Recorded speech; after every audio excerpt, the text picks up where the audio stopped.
So just waiting for some time, YouTube timer to come in. 5 seconds. 4, 3, 2, 1. So, hello Sandhya, welcome to GDSC NIT Andhra Pradesh, and we're great to have you in this session. And first off, you're actually a role model for many people here. Like, I don't know if you know this or not, like gold medalist in NIT Trichy, and then later continued on for masters from an Ivy University, right? Then continued on for job, and then suddenly somehow transition the entire thing to become an author in US. And there's a lot of things to talk about in this very short amount of time that we have. So we'll try to cover as much as possible from our side. So first, starting off, like most interesting questions that we received was regarding your journey and the 4 years that you spent here under chemical engineering and NIT Trichy itself. So gold medalist, NIT Trichy, 9.85 CGPA. How? I should tell to all the people watching that I did not pay Ritwik to say any of that.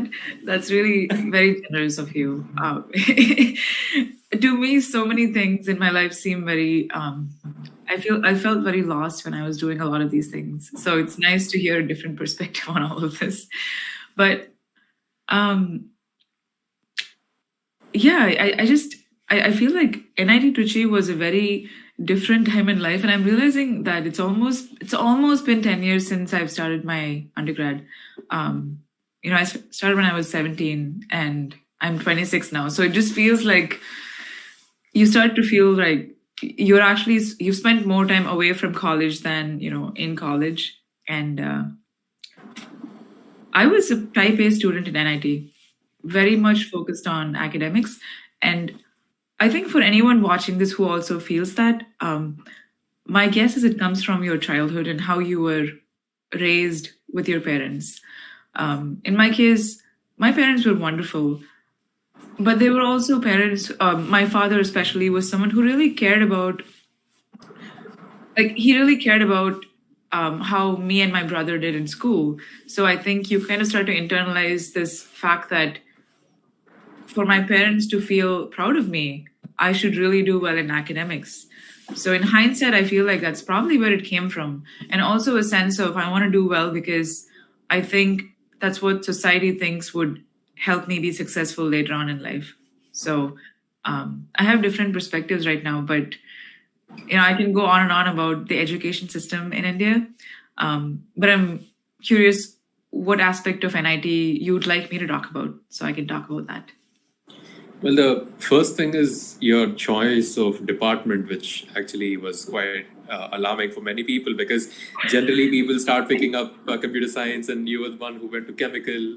So how was it like in chemical engineering? I should tell you that I did choose computer science as my first option, but as you know how ranking works in India, I didn't get computer science. So the reason I put chemical engineering as the second choice was, I hope no one else chooses it because of this reason. But back then I didn't know better. Like you're 17, you're entering college and you don't really know what these different majors can offer you. My brother, who was 5 years older than me and had graduated from college, took electronics. And he told me that I think you should not take ECE because it was a very, very difficult major for me. Why don't you try something else? So I thought, okay, let's try chemical engineering. So my point being, I was 17. I didn't really understand what these different majors could offer me. It was very much based on input from other people. And that's how I chose. And as you know, in NIT, you can't really change your major once you choose it. So I couldn't change my major after I chose it, even though I tried to slide to computer science. But when I realized I couldn't do that, I was like, okay, well, this is it. So let me do my very best in trying to master this topic right now. Okay, so that was actually pretty insightful. And I know there are many chemical engineers who are really happy to see another fellow chemical engineer, come up to this level. And oh, that's very sweet. And I do have to say that I know I moved away from research, but I have the utmost respect. I think of all the professions out there, someone who actually went through a PhD program, someone who spends their days thinking about, just staring into space and thinking about what I can contribute to the world through my small ounce of research, that takes a certain level of conviction that anyone who's listening to this, who's wanting to be a researcher, I think it's the most noble of professions, if that's what your heart calls out. In my case, I knew that it wasn't where my heart was, so I moved away from it. But yeah, I just wanted to say that. Great.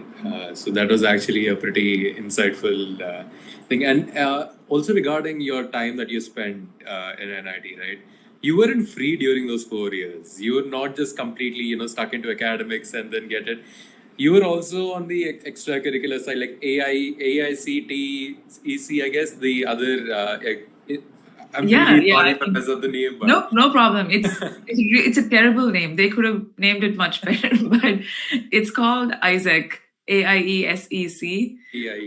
No one who's not part of it will understand how to say that. But I was honestly channeling all of my energy outside academics into extracurriculars, because that also stems from, once again, if you go back to how people grew up. I was in a suburb when I grew up. Nobody would know if I tell the name. It's called Patravakam. It's in the northern part of Tamil Nadu. And yeah, there was not much there. There were like 20, 25 houses in the neighborhood. It was a very idyllic life, very quiet, peaceful, happy.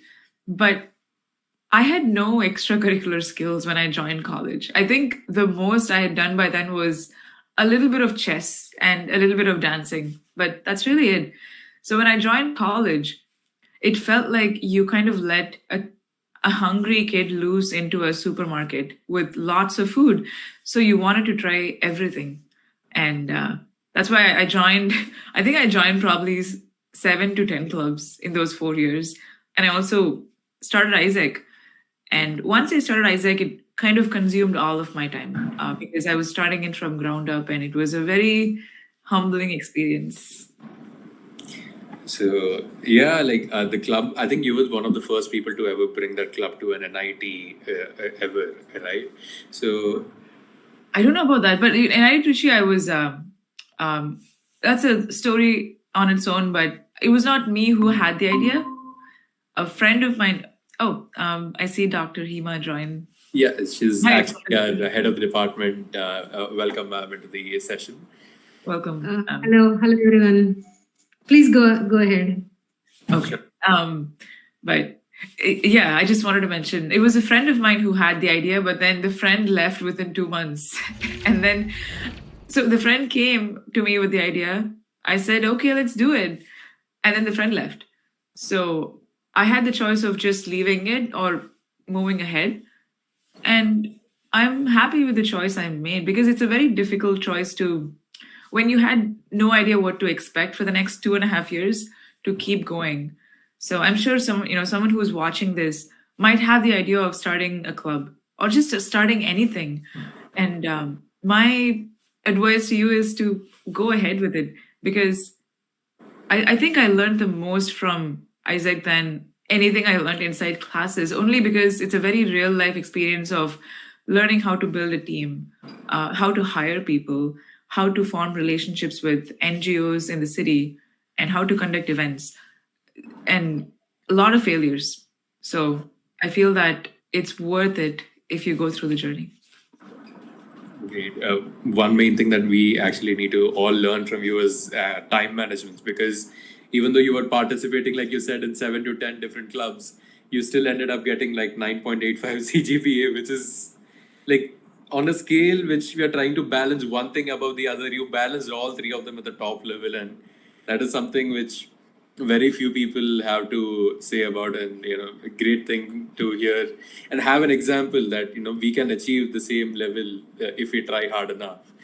But one thing which is also a little more interesting is your choice for masters. Like if you've already gone into chemical engineering, people would assume that you would be taking masters in chemical engineering, or maybe like you were interested in computer science. So, what made you choose management studies and management sciences and go towards that? It's a very important question. And before I answer, I'm just curious of the people who are watching this. Are they mostly in their final year or third year, or where are they? It's open for everyone. Like there are people from all departments, all branches, and even all walks of life. So not maybe some may not be even in engineering because this is open in YouTube, right? So Okay, got it. Until the end of my third year, I think I was pretty clear that I was going to do a PhD in energy engineering because I had spent 3 years studying subjects under chemical engineering. I went for internship at IISc Bangalore, IIT Madras, and University of Wisconsin-Madison through this SNBO scholarship that I applied for. So it just made sense. If you saw my profile at that point, you would think, oh, obviously she's going to do a PhD or a master's in this. Yet when I came to Madison for a summer, this was, city called Madison in Wisconsin state in the US. It was me and 10 other scholars from all across India, brilliant people. So when all of us came from India to this foreign land, first of all, there were culture shocks that anyone would face moving to any new country. But I actually think it was the perfect mixture of culture shocks, but also a support system that you could rely on because all of you were facing the same culture shocks. So we could help each other through that. I loved that summer. But I also felt like after interacting with all the other scholars, I did not feel passionate about my subject the way they did about theirs. So until you're in a bubble, you don't realize that you're in one. And then once you step out of it, you realize that, oh, okay, so I guess I was pretty set on, getting the best grade and getting all these internships, but it didn't stem from a source of, I really care about making a difference in this field. I think it stemmed from a very different source of, I want to get the best grade because I want to get the best grade. It wasn't a very compelling argument for me. But that really was, once again, enlightening and humbling for me to see that, yeah, that's how researchers are supposed to feel. But I also realized I felt that way about Isaac and all the clubs I was part of. Although I didn't feel that way inside labs conducting experiments, I was very passionate about, I really want this club to work and to thrive. So I thought maybe I should not be a researcher. Maybe I should do something that involves people. And that's why it was a 4-month transition. It was definitely not overnight. So it took a while. 4 years and 4 months, it's still like 1/12 of the time that it took for the decision to transit. And it was a great one. And you also chose Columbia University out of all the other universities that were available. Is there any specific reason for that to go by that choice? I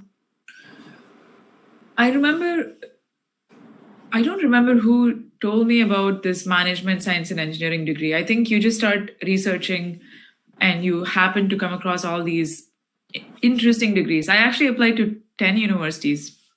And I pretty much applied to all the top universities. So I just went by what are the top universities that offer this degree. And I mean, the thing is, I had a great profile in terms of CGPA, all these internships, experiences. But I had a great profile for research or for chemical engineering, not for management sciences. But still, I took a shot.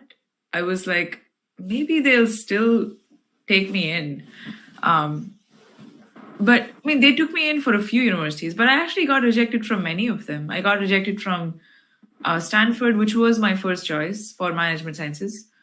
I got rejected from Yale, which really hurt back then because Yale had a very interesting program called the Silver Scholars Program, where they take you in and it's like a 3-year master's program where you get to go and work one entire year with a company, and then you come back again for the third year. So it felt very relevant to me at that point. Yeah. So I got into Columbia, Cornell, and Dartmouth for similar degrees: engineering management, management sciences. I chose Columbia partly because it was a very reputed university. I really liked one of the courses that they had, which let me work with real life companies, and also because it's in New York. So New York is, for someone who's in India, New York is like the mecca of just a lot of things happening, bustling. City never sleeps. That's that's just what we all dream of. And actually, there were also questions based on this, and many people wanted to know regarding the MBA programs, because they actually, many of them got confused with management studies and MBA. So is there any difference between both of them, or what is it like to study this in Columbia? Yeah. Think of management science as a combination of a business degree and an engineering degree, but even in engineering, there are many types of engineering. So in my case, I could take 75% of my courses. It was under my control. 25% of courses were compulsory, that we have to take them. And those courses were very math oriented: probability and statistics, optimization, and operations consulting. So, yeah, I think they're trying to train your brain on both learning to deal with people and businesses, while also retaining the knowledge of what it means to be technical, what it means to be good at math and computer science. So that's the intermediate. And it's kind of perfect if you want to be a operations consultant. If you're a consultant at, say, Accenture or McKinsey or Bain, then it's not just enough to know how businesses work, but also good to have the technical skills. So it was also very good for product management, I would say, because I took a lot of coding courses in Columbia, which they were really hard. But as someone who comes from chemical engineering, having never coded a single sentence in college, in high school, I coded some. But yeah, that's the difference, if that makes sense. And a question for you is, so are people watching this on YouTube? I'm not. Okay. So Cool. the reason we actually had a platform for making all of them join in, but we felt it like the people were just exceeding in numbers, and Gmeet has a limited amount of people that we can drag in, so YouTube is all it is. And Okay, it cool. is, 'Cause it is I- also it has also opened up to a very wider audience, and we are actually going through the comment sections as of now. We Okay, have cool. moderators who are going through that. We'll be coming to their questions as well. We'll be posting them on YouTube, and they'll be coming That's up. great. I just want to make sure that I also address the questions that people who are watching this have. And if you think I could also see it on YouTube on my side, let me know. But go ahead. No, we'll definitely let you know about this. And like you said, management study, like the courses that you're taking, programming courses, were more oriented towards becoming product manager, and you ended up being a product manager at Salesforce, right? So how was that transition? Like, is it easier to get a job directly from India, or is it easier to get a job by taking a master's course in the US and then trying for a job application there? It's definitely easier to do a master's and then try for a job, because I'm trying to think of a good example here. Actually, let me share something that happened this weekend just to make a point. Last weekend, I was invited to something called an unconference. And my friend invited me as a +1 guest on this event.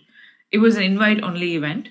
It was hosted by someone called Richard Socher, who was the chief scientist at Salesforce, this very big tech company where I also worked. And right now, he's the founder of another startup. So he had invited about 100 people to his very, very beautiful big house on top of a mountain. And I met some of the smartest people I know there. Not just smartest people, but people who are very influential in their area, ranging from the ex CTO, the Chief Technology Officer of New York Times and Wall Street Journal, and some of the top AI researchers in their field and founders in their fields. And after the event ended, I was reflecting on how that whole weekend was. And I realized that what that event really did was normalize the playing field, meaning you could go and talk to anyone there, and that's completely okay. In fact, the co founder of Google was also there. I just didn't approach and talk to him because I didn't have anything to say, but he was there. And he was actually sitting like 3 inches away from me, and I could have just turned and said, "Hey, how are you doing?" But my point is that happened because I live in a city that is, that's where a lot of people, very smart people, come together and change the world with their companies. So that's why it's very hard to do things when you're not in a place. Like when you're here, you can go and attend all these events. You can go network and you can, try to get your way into competitions and hackathons. But when you're in India, first of all, you don't even know that these things are happening. And secondly, even if you know, the barrier to entry is a lot higher. And sometimes, if it's an in-person event, there is nothing you can do. So I think that's one major difference. Second is companies obviously would want someone who's already here than someone who they have to hire and support visa-wise all the way from India. Okay. So there's another one issue that is currently going on across, it's spreading worldwide like a wildfire. That is, the tech recessions and the layoffs, right? So we've been hearing a lot of news. At the beginning, it started off with Elon Musk and Twitter, and then now it just spread across to all companies. So at this point of time, is masters actually suggested for us to take, or is the job market good enough for us to try for? Or exactly, if I'm an undergrad student right now, let us say I'm in 4th year, trying to decide either for masters or jobs. What do you think you would prefer that I go towards for a better and easier approach of life?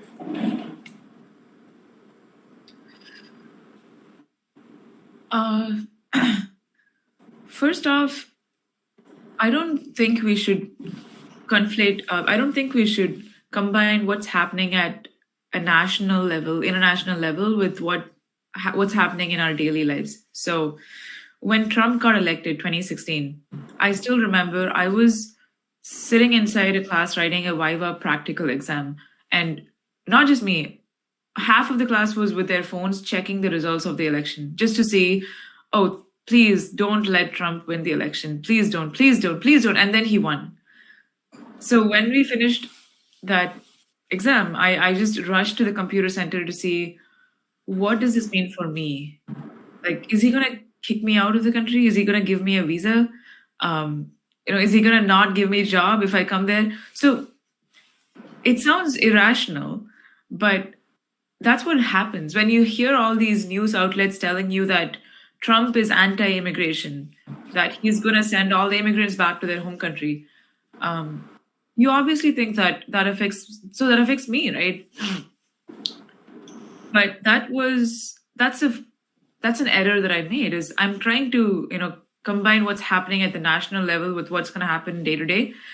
Obviously, if Trump himself said that I'm not going to let any F1 students enter this country, then yeah, that's going to affect me. But at this point, it was just speculation. So, I came to the US. Nothing happened in my case. I got a job. It was hard to get a job, but not because of Trump only. It was hard for many other reasons. So right now, it's a different scenario. I'm not trying to combine what happened then and now, but I think that people tend to draw correlations from what's happening at a very, very macro scale to what could happen in their lives. And that's not helpful. So for for people who are watching this, thinking of doing a master's, you should think of what's happening in the world as like take that as one input of many inputs that you're taking in, and the other inputs should be: do I feel like this is the right time for me to go to a new country? Do I have enough funding, or can I take a loan to cover my master's?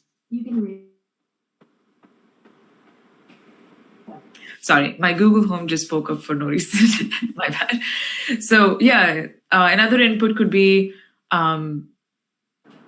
do I feel like I want to spend the next 2 years of my life studying? Or do I feel like I actually want to go out into the real world, get some experience, and then go back to study? Am I ready to leave my home country for a very long time? Because there is a good chance if you come here for masters, you're not going to leave after your masters. You'll be here for the next 5-10 years. So I think people should take this as one input, definitely not the only one, because there are still companies hiring. And if you start your master's 2023 fall, the time you graduate, the recession would have changed. I mean, I hope it would have come down, but it won't be the way it is right now. Like things would be changed in 2 years from now. I mean, we had a pandemic 2 years ago, so things happen, I don't think you should stop living your life because of that. That's actually an extremely great thing to know about. Just another curious thing too. I'm sorry if I'm just nitpicking around here because there are many things to talk about, and we are having many questions as well flowing in, but we got to keep it concentrated to the important ones.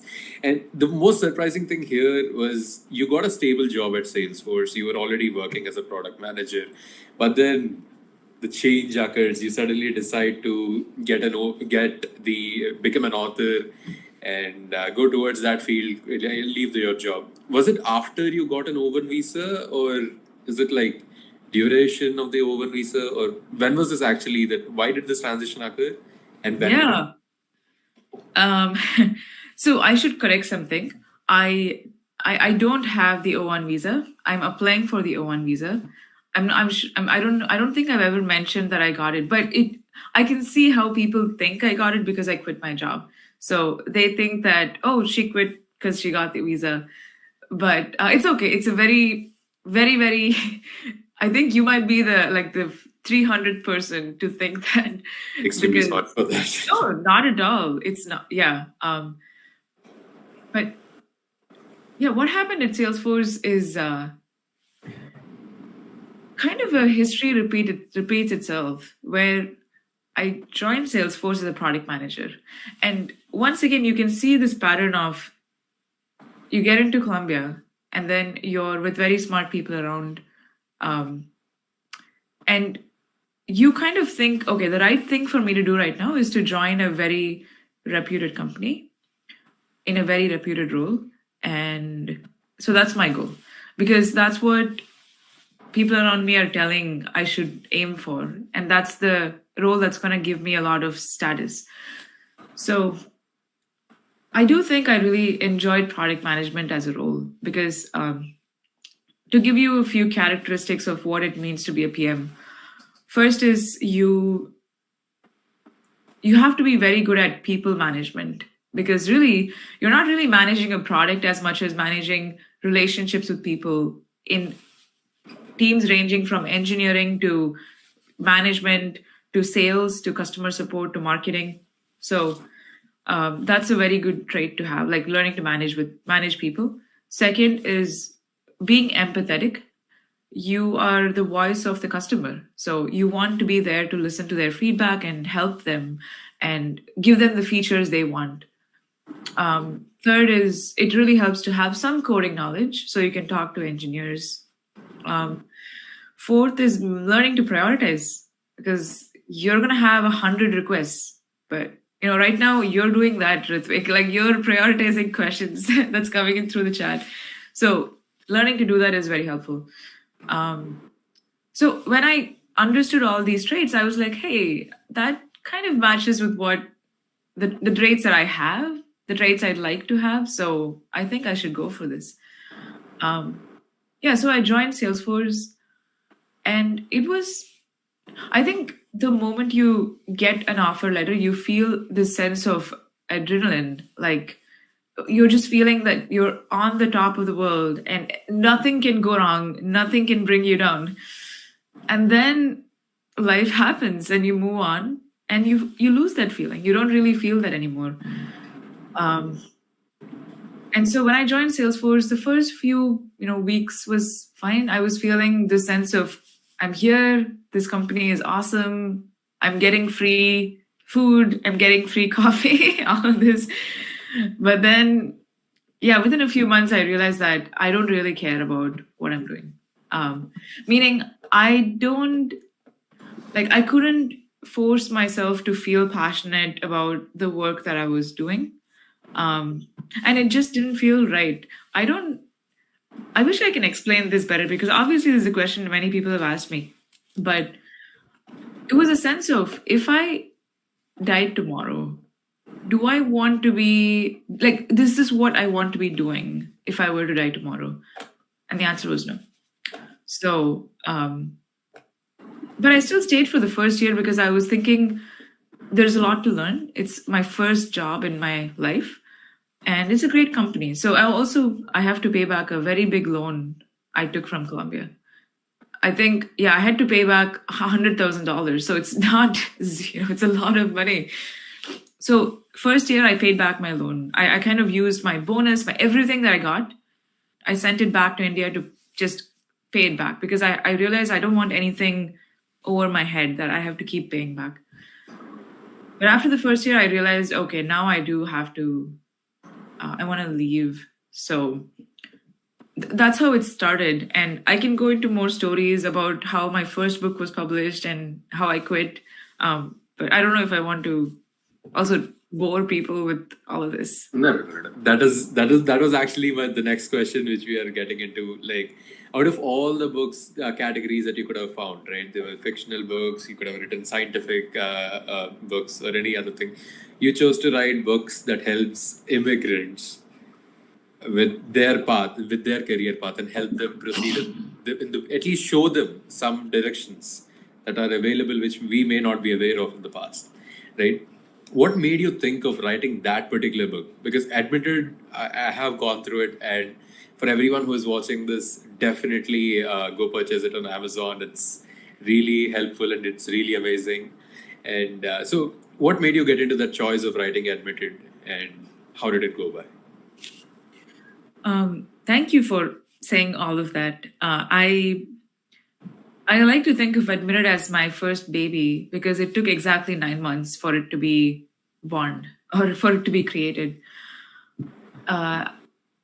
January 1st week, 2020. So pandemic year, first week of January. I reached out to a junior of mine from NIT Trichy called Sai Kishore. I had read an article that he wrote about how he got into all 7 universities he applied to the previous day. And around that time, I was thinking, I really want to write a short 10-page guide on a few topics, not just study abroad. So I reached out to Sai and I said, hey, Sai, I actually still have that message. I took a screenshot of that. I told him, hey, Sai, I read your article yesterday. Great job getting into all the universities. I'm thinking of compiling a few PDFs on topics that I think you would also like to talk about. Would you like to collaborate with me on this? He got back and he was very nice and he said, yeah, let's do that. So we happened to pick study abroad as the first topic because it's where we had the most knowledge, I think, back then. I also wanted to write guides on product management, writing, journalism, other topics as well. We began working together, and within a few weeks, I realized, this is not going to be a 10-page guide. It's going to be a 50-page guide. There's a lot to talk about here. And then a month later, I realized, no, this is going to be a 200-page guide because there's more that I could talk about here. And then a month later, it became 300. And then a month later, it became 368 as it currently is. So there is a very famous quote by someone I really admire, someone's work. His name is Cal Newport. And he says passion is more often not the cause of things, but rather the effect of things. So in my case, that's 1000% true, because I wasn't passionate about, I didn't write a book because I was passionate about writing and writing a book. I wrote a book because, all these minor things happened over the last 8 years. I joined writing clubs in college, and then I realized, I enjoy writing. I began writing blogs, and then I realized, I actually enjoy writing blogs. And then I began working on this project, and then realized I actually want to write a book. So it was a very, very unintentional project. Unintentional one, but really useful for a lot of people, which turned out, this is what they call as happy accidents, I guess, because it started off as a small blog that you wanted to write. Now it is actually helping me guide myself and my entire team. Like, I just told them, just go buy this book, or I'll give you my book, just go through this. And there are many people who are going through it, and it's been really helpful. And unfortunately, we're running short of time again. And first thing first, ma'am, thank you for joining us. And, we kept you waiting for so long. Do you have any questions for Soundarya, which she's ready to answer, I guess? Yeah, absolutely, ma'am. Hello, Soundarya. I do not have any questions. I really enjoyed your journey through, from the moment I joined, from the onwards. Really amazing journey, and I congratulate you. Nice to meet you. Yeah, so we have a few questions. Actually, the audience is reviewing. So the first question is regarding your application for masters. How did you build your master's application, and even your funding? Did you get any scholarship, or did you take a loan for masters? Yeah, good question. In fact, in Admitted, the book I wrote, I dedicated an entire chapter to scholarships because it's important and more people should think about applying for them. I applied to, 20 scholarships, a lot of them.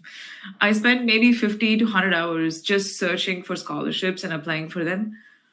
So I ended up getting 2 scholarships, JN Tata and KC Mahindra scholarship. So just go and search on Google, JN Tata, KC Mahindra. And they covered, so one of them was an actual just scholarship. No, actually, sorry, both of them were loan scholarships. Okay. Meaning they were loans with no interest, and I could pay back anytime in the next 7 to 10 years. So it was helpful for me.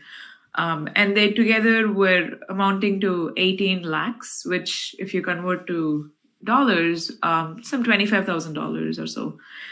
So it was helpful. But aside from that, I just took a 50 lakh loan from Punjab National Bank.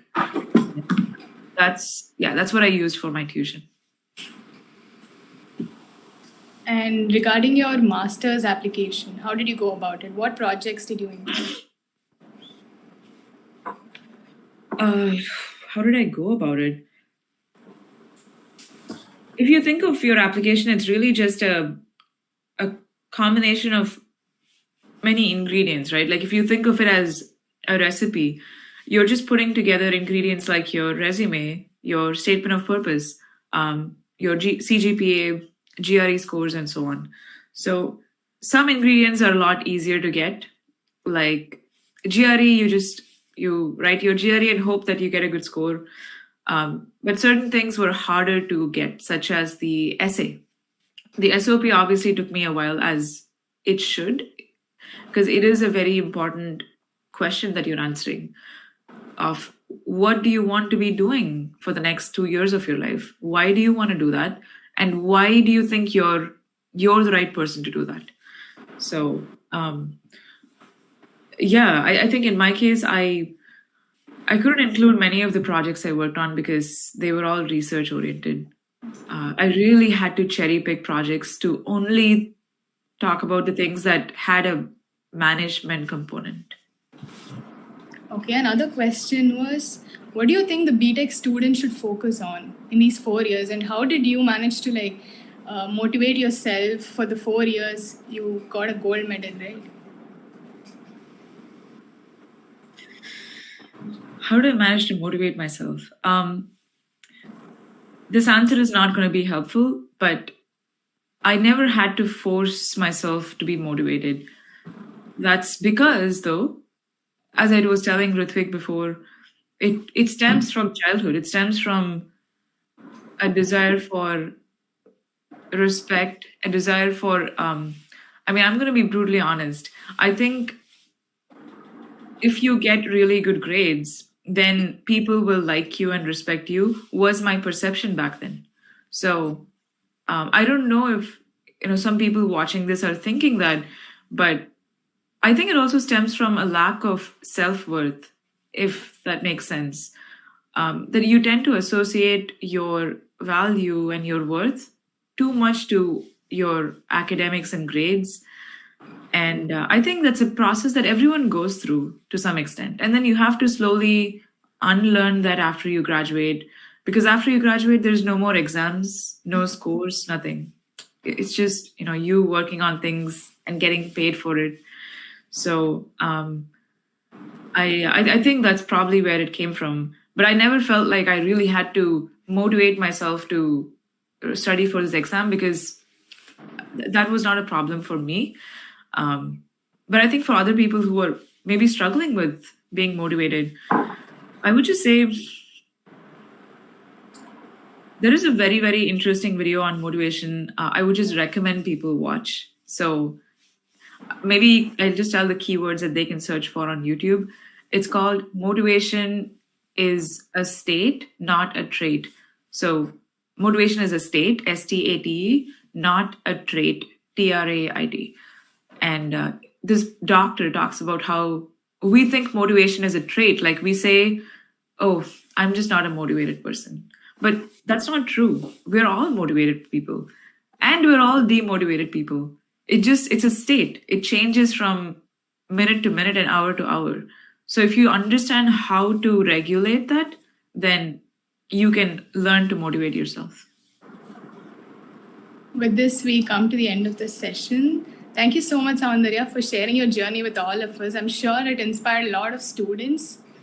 And for everyone who wants to know more about Soundarya, you can follow her on LinkedIn and subscribe to her YouTube channel.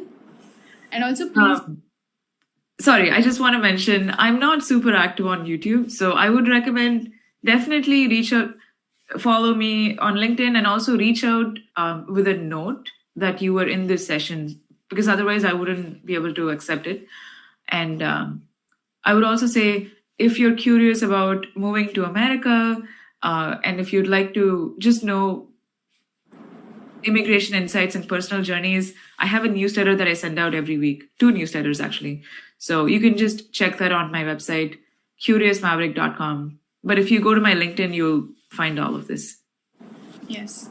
So thank you so much, Soundarya. Thank you for being here. Thank you all, and thank you, Dr. Hima ma'am, for joining, and everyone watching this as well.